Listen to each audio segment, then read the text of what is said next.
아예 끊었고 스마트폰도 한순간도 없었어요. 독서실 책상이 부서진 거예요.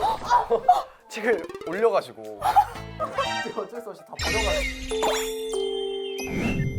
안녕하세요. 안녕하세요. 저는 저번에 서울대편 출연했었던 의학과 구민준. 네, 저는 아동가족학과 최서임입니다. 저는 생각보다 그 쇼츠 조회수가 엄청 많이 나와가지고 너 왜 내 알고리즘에 뜨냐. 새벽에 유튜브 보고 있었는데 네가 왜 뜨냐. 맞아, 나도 네. 그랬던 것 같아. 그런 그리고 그 썸네일이 수지. 아니, 저 잠깐 해명하고 싶어요. 진짜 모르는 친구들이 다 전화 와가지고 뭐 하는 짓이야? 서울대 네. 수지와. 네, 뭐 그런 나날을 보내고 있었습니다. 와, 칭찬이 몇 개야. 약간 사쿠라 얼굴도 보이고 암튼 이쁘신데다 서울. 네, 감사합니다. 서울대 수지 진행 실력 미쳤다. 네, 제 입으로 읽으니까 너무 민망한데. 근데 어떻게 욕먹는 거 아니야? 더 욕먹을 것 같은데. 네, 감사합니다. 서울대 여대생이 이렇게 귀엽게 생겨도 되냐? 좀 귀엽지. 진짜 부끄럽네요. 너무 부끄러워요. 그래서 친구들이 맨날 이걸로 놀려요. 댓글 열심히 봤거든요. 이게 위에 거의 있는 항상 거. 최상단에 있는 아. 댓글이었어가지고 감사합니다. 수학 20분 남는다는 건 진짜 미친놈인 것 같다. 근데 이게 제가 처음부터 수학 20분 남은 게 아니고 겸손. 아닙니다. 미친놈이 맞다? 이 밑에 수많은 댓글인데 다 싸우고 계시더라고요. 그리고 한 분이 나는 수학 100분 남는데 저도 학교 끝나고 나와요. 너무 이게 웃기다. 진짜 웃겼던 것 같아요. 저도 시간 남습니다. 공부를 잘하던가 잘생기던가 하나만 하라고요.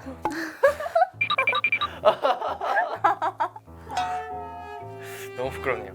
저 안 잘생겼습니다. 저 얼굴 지금 다 빨개진 거 같아요. 귀가 빨개졌어요. 땀나요. 네, 상당히 이게 힘드네요. 생각보다 힘드네요, 댓글 읽기가. 네, 그래서 저희가 이번에는 지난 수능 특집에 이어서 저희의 입시 썰 그리고 서울대학교에 어떻게 입학을 할 수 있었는지 그 과정을 한번 얘기를 해드리려고 오게 됐습니다. 얘기를 해볼까요? 네, 저는 지방에 있는 일반고등학교 나왔습니다. 저는 서울에 있는 일반고 상문고 나왔습니다. 근데 강남 8학군이니까 엄청 경쟁이 빡셀 것 같아요. 네, 그래도 일반고 중에서는 공부를 많이 하는 편이고 애들도 다 열심히 하는 편입니다. 일반고가 아닌 느낌. 중학교 한 2학년 때부터 졸업할 때까지 계속 전교 1등이었던 것 같아요. 저는 막 엄청 상위권 아니었었는데 고등학교 한 2학년, 3학년 되면서 결국엔 1등 했던 것 같아요. 얼마 전에 제가 본가를 갔다가 초등학교 3학년 일기장 첫 페이지에 나는 서울대를 갈 것이다 이렇게 적혀 있는 거예요. 근데 저는 몰랐거든요. 되게 그러니까 멋있다. 그때는 아무것도 몰라요. 서울대가 뭔지도 몰라. 그냥 먹는 건 줄 알아. 뭔지도 몰랐을 그래서 거야. 나는 서울대 갈 근데 것이다. 그냥 적은 거겠지. 그래서 깜짝 놀랐어요. 저는 고2 때 점수가 점점 오르면서 나는 서울대 가야겠구나. 더 올려서. 저는 많이 한 건가? 선행을 저는 엄청 많이 하긴 했었는데 수박 걸탈기로 그냥 스스스 뭐 한다 하면 이렇게 가서 하고 그런 느낌이었어서 의미 있는 선행은 아니었던 것 같아요. 저는 한 학기 혹은 두 학기 정도 선행. 어느 정도의 선행은 저는 좀 필요하다고 생각을 해요. 왜냐하면 중학교 이제 2학년 때 수학학원을 갔다가 고득점을 노리고 있다 이런 식으로 얘기를 하니까 약간 학원에서 택도 없는 소리 하지 말라고 그래서 저 진짜 그날 울면서 집에 왔거든요. 부들부들. 나는 서울대 갈 네. 것이다. 그러다 보니까 속도적인 면에서 차이가 있었던 것 같아요. 스킬이나 남들보다 뒤쳐졌으니까 배로 이제 막 달리기 시작했는데 처음에 제가 수학은 암기 과목이 아니라 이해 과목이다 라고 생각을 했어요. 처음에는 뭘 외워 뭐 그냥 뭐 이렇게 해 막 그냥 문제 보면은 그때 가서 풀면 되겠지 약간 이런 식으로 문제 풀기에 그냥 급급했는데 나중에 유형을 외우고 푸는 방식도 외우고 그래서 거의 사회탐구 공부하는 느낌으로다가 이렇게 정리하면서 하고 하니까 좀 실력이 늘 수 있었던 것 같아요. 어느 정도는 네. 진짜 맞는 말인 것 같아요. 네, 그래서 약간 중킬러 유형 같은 거는 그냥 봤던 대로 똑같이 푸는 거니까 그 순서를 그대로 머리에 입력해서 암기를 한다고 생각을 하시면 수학을 좀 접근하기 편하실 것 같아요. 수학은 따라잡으려면 차이 나는 문제 양만큼을 더 풀어야 돼요. 다른 친구들은 수학 문제를 이만큼씩 풀어왔으니까 그만큼을 다 따라잡아야 된다. 양치기가 중요하다. 저는 한 권만 한 5번 풀었던 적도 있었어가지고 그래서 진짜 뜯어질 정도로 봐서 해져가지고 되게 신기하다. 저는 완전 반대였어. 저는 한 번 푼 거는 절대 다시 안 봤어.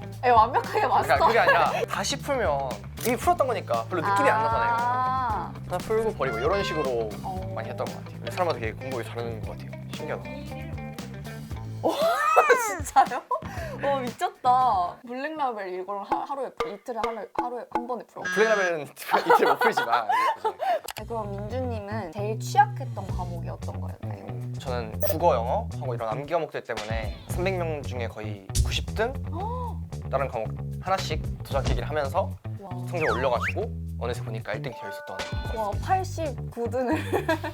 저는 중학교 때 진짜 영어를 그냥 거의 안 해가지고 뭐 문법이고 뭐 단어고 그냥 아무것도 안 돼 있는 상태였었고 이제 고등학교 때 거의 4등급 기말 잘 봐도 못 올라가는 4등급. 회복이 안 되는. 그래서 일단 문법을 위주로 했고 교과서 같은 걸 엄청 많이 했고 해서 결국에는 고3 때는 1등급까지 올렸었던 것 같습니다. 영어는 단어다 엄청 많이 말씀을 하시는데 수능에서는 단어보다는 독해. 이 단어를 아예 모른다고 생각해도 문맥으로 읽는 연습을 하면 이렇게 자연스럽게 독해를 할 수 있으니까 그런 느낌으로 영어를 많이 공부했던 것 같아요. 그래서 하루에 8시간씩 하면서 그냥 문법 책 같은 거 그냥 하나를 읽는다 이런 느낌으로 공부를 처음부터 다시 했던 것 같아요. 건물 같은 거를 짓는다고 생각을 하면 1층, 1층, 1층 이렇게 짓는 느낌이 아니라 그냥 이렇게 건물 하나 다 지어버리고 이제 약간 됐다 이런 느낌으로 영어에 건물주가 됐네. 제가 그걸 하려고 했는데 독서실 책상이 부서진 거예요. 책을 올려가지고 그래서 그때 어쩔 수 없이 다 버려가지고 그걸 못했습니다. 사장님이 뭐라 안 하세요? 사장님이 다음날 고쳐주셨더라고요. 그 드라이버 같은 우와. 책상에 막 뚜껑이 막 찍어놓을 걸. 나 찍을 걸. 그때 야자 시간이었나 언제였나 제가 공부를 하다가 코피가 나가지고 선생님이 집 가라고 하셨어요. 네, 진짜 친구들이 너 고등학교 때 뭐하고 살았냐 이런 소리를 들을 정도로 진짜 삭막하게 살긴 했는데 제가 고1 말쯤부터 코너를 아예 끊었고 스마트폰도 한순간도 없었어요. 19년 동안. 저는 덕질 엄청 많이 했어요. 아이즈원 팬이었는데 공부 끝나고 집에 가서 직캠 보면서 힐링하고 앨범도 사 모으고. 최애가 누구? 김채원. 수능 만점자가 전섬이 팬이라고. 전섬이가 실제 막 인터뷰한 영상을 봤었어요. 나도 수능 만점 받아가지고 나중에 아이즈원 팬이라고 해야겠다. 김채원 사랑합니다.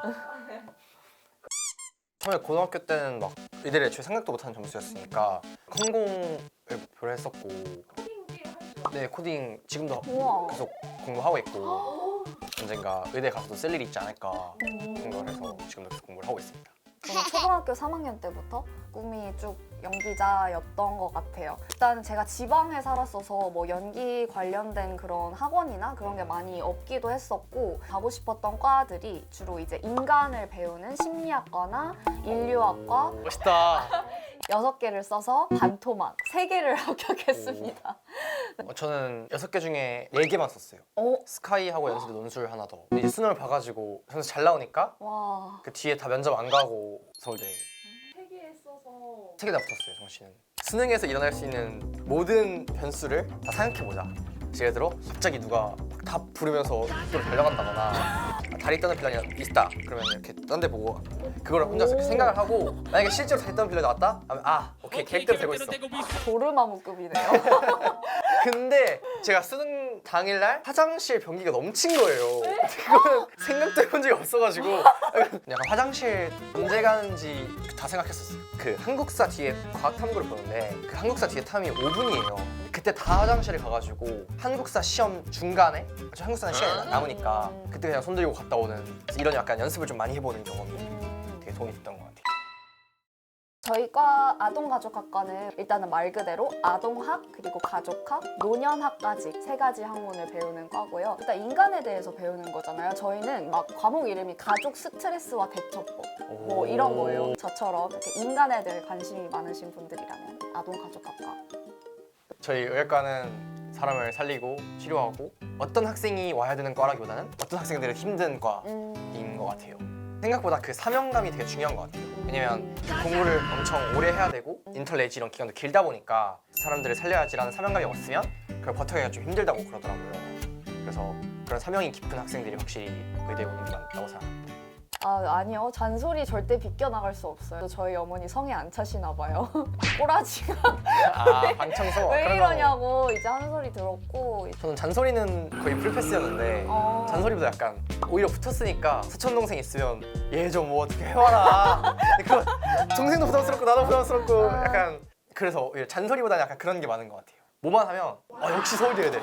뭐 병뚜껑만 따도 역시 서울대. 그런 거야? 뭐 하다가 무슨 얘기 나오면 그거 아니면 어떻게 알았어? 역시 서울대야 돼. 약간 이런 걸 너무 약간 놀리는 걸로 많이 들어가지고. 네, 그러면 지금까지 민주님과 저의 서울대학교 입시 썰 들어봤는데 많은 도움이 됐으면 좋겠습니다. 많은 도움이 되셨다면 구독과 좋아요, 알림 설정까지. 안녕. 제가 동생이 가끔 막 문제 풀어달라 하면 풀어주거든요. 아니 이거를 왜 몰라? 아니, 공부 안 했어? 이러면서 약간 동생한테만 엄청 화내고. 너무해. 동생 데리고 와 나한테.